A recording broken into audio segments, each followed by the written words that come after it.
During the crucifixion, there were not very many people who stood by Jesus' side. One of them was his own mother, Mary, the one who'd received the prophecy that she would give birth to Emmanuel, God with us. And another was the disciple whom Jesus loved, the disciple John, who was with him the whole time.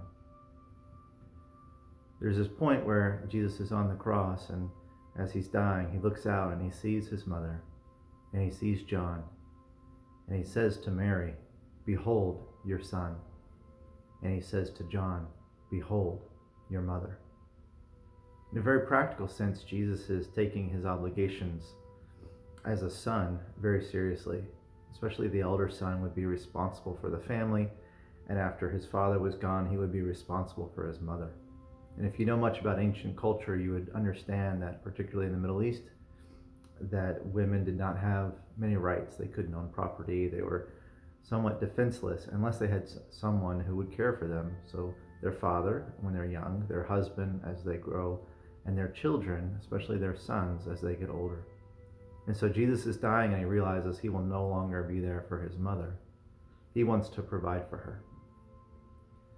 Now, of course, Mary had other sons. We know Jesus had brothers like James and Jude. But neither of these two are believers at this point. They have not accepted that Jesus is the Messiah. And so what Jesus is doing is he's giving Mary a new son who is a believer, a new son in the Lord. And he's giving John a new mother in the Lord. And we read in the words of Jesus that, many people will give up sons and daughters and mothers and fathers and brothers and sisters for the sake of the gospel. But we also read that we will receive 100 times as many in the kingdom than we had in the flesh.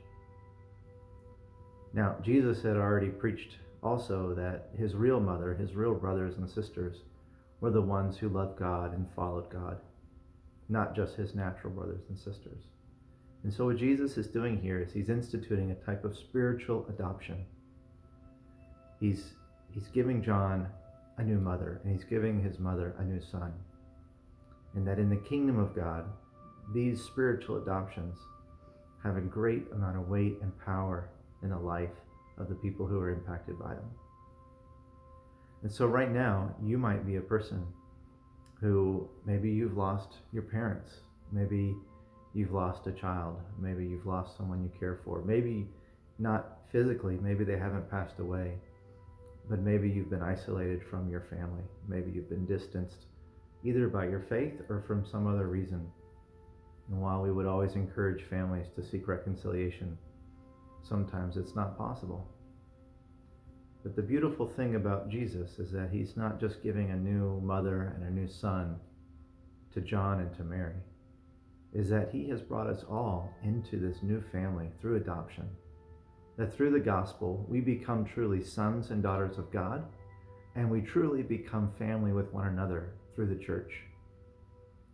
And so as Jesus is dying on the cross, it could literally be said that he is establishing the church, that he's establishing this new family that will carry on beyond his own life and into all of eternity.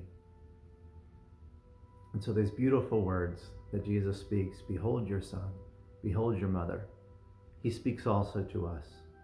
Behold your brother, behold your sister, behold your son and daughter, behold your mother and father.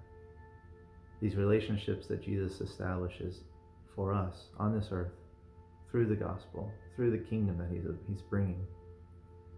These relationships can be the most powerful that we've ever experienced in our entire life. And that is one of the gifts that Jesus brings on the cross.